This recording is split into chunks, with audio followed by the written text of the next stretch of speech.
Welcome to this new automotive news video for Friday, July 17, 2026.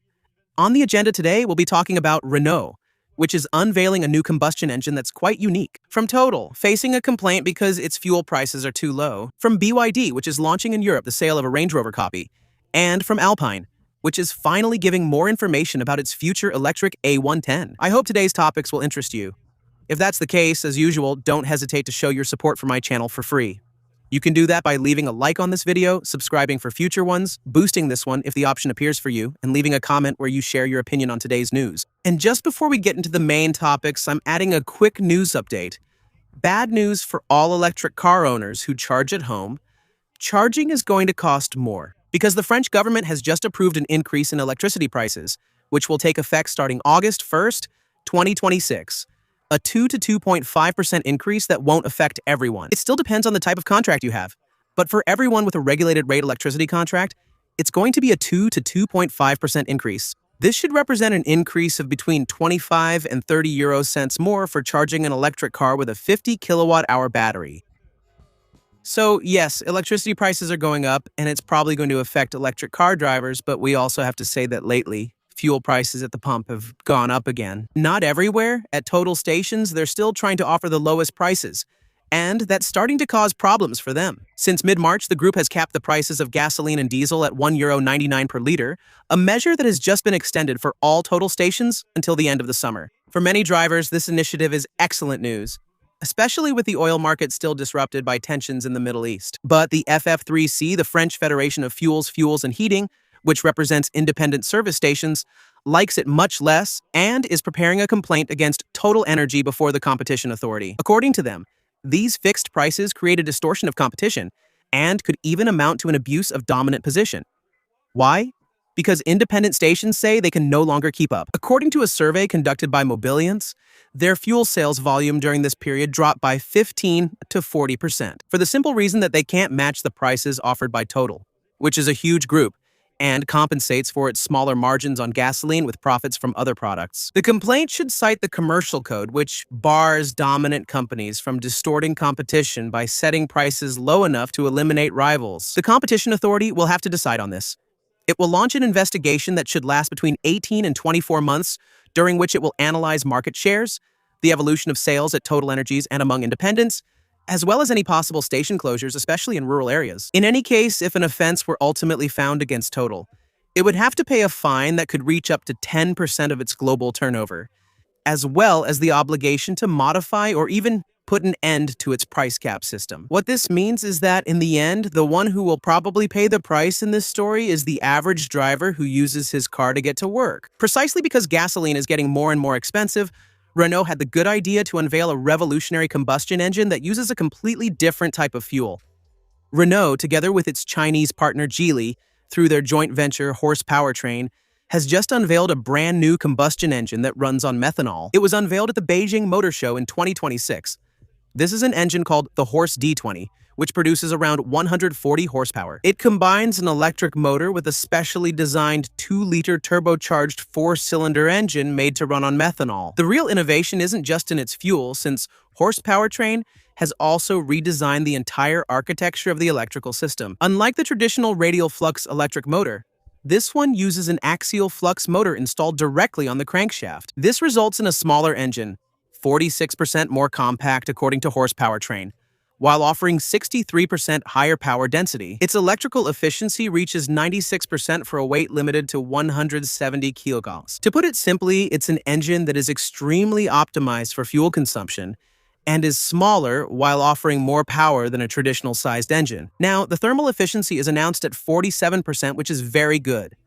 That's 5 to 10 points higher than most combustion engines currently found under the hoods of our cars. Renault primarily designed this engine to be a range extender. Specifically, this won't be an engine that directly drives the wheels of the cars, but rather an engine that will be on board the cars, consuming methanol and producing electricity, like an electric generator, which will directly generate electricity on board the vehicle, and that electricity will then be used by the electric motor to move the vehicle forward. Basically, it's like a reversed plug-in hybrid if you want a simpler picture.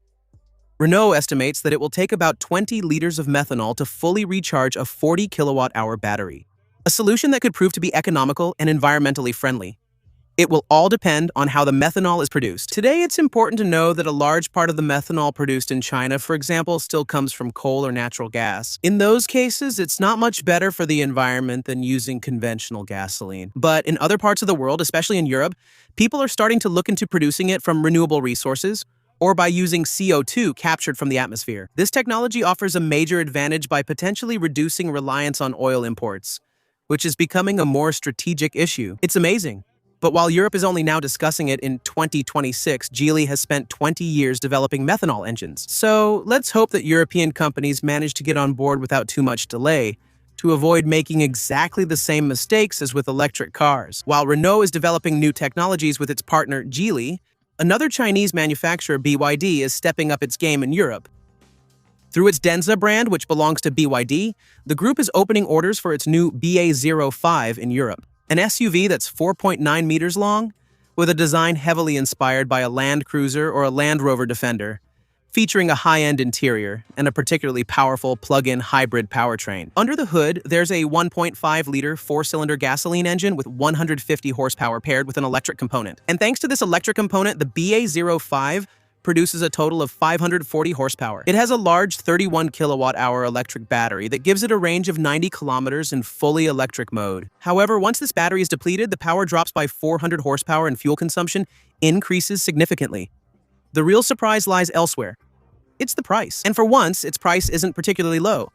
It's true that we've gotten used to talking about Chinese manufacturers because they're always cheaper than the competition. In this case, Denza has chosen to sell its BA05 starting at 75,000 euros for the Elegance version, which is already well equipped, and up to 85,000 euros for the Ultimate Edition, which adds even more features like the electronically controlled suspension. In other words, it's almost the price of a basic, original Land Rover Defender. A classic Defender starts at 70,000 euros for the diesel version, which is admittedly less powerful, 83,000 euros for the 300 horsepower plug-in hybrid version, and even more if you go for the V8 versions, where the prices really skyrocket. So it's a bit cheaper, and above all, it's much more powerful for the price. Not to mention that a large part of the power comes from the electric component. Knowing that there's another piece of bad news that comes with it, it's subject to penalties. Not the CO2 penalty, but the weight penalty, since it weighs 2,900 kilos, which means at least 32,000 euros in taxes in France. Indeed, as soon as there are batteries in a car, it makes it very heavy. And that was a big problem to solve for Alpine, who is giving more information about its electric A110, the brand's first electric model. The electric A110 turned its first laps at the Goodwood Festival. On this occasion, Alpine took the opportunity to share some new information about it. Technical information as a reminder. So that's part of the information we already knew, but I'm reminding you in case you didn't know. The A110 will be built on a brand new platform, completely new, called APP for Alpine Performance Platform.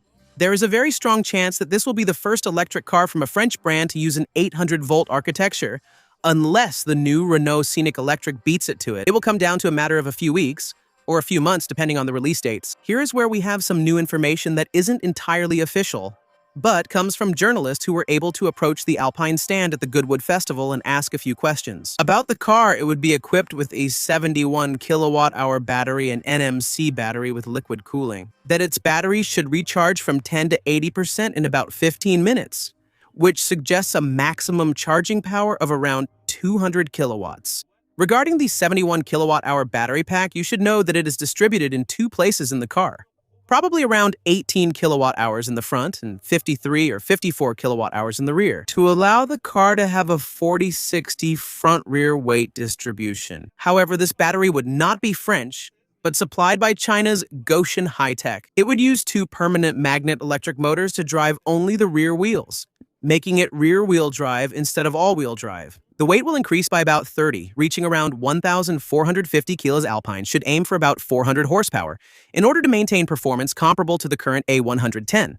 That power will be delivered through the wheels. Equipped with 20-inch rims with 235 tires up front and 255 at the rear, and it will also be sold in the United States. That's the main reason why Alpine designed it to be a car designed for multiple powertrains, since in the United States, electric cars don't sell well, especially electric sports cars. So, when it arrives on the American market, it will likely be offered with a combustion engine, probably hybridized. Alpine hopes to attract some Porsche customers across the Atlantic to try to make its investments a bit more profitable. That's it for today's news. I hope you found the video interesting. If that's the case, as usual, I'm counting on you to show it by leaving a like, subscribing for the next videos, and possibly supporting through the join button below. See you tomorrow for the next video. Bye. Oh.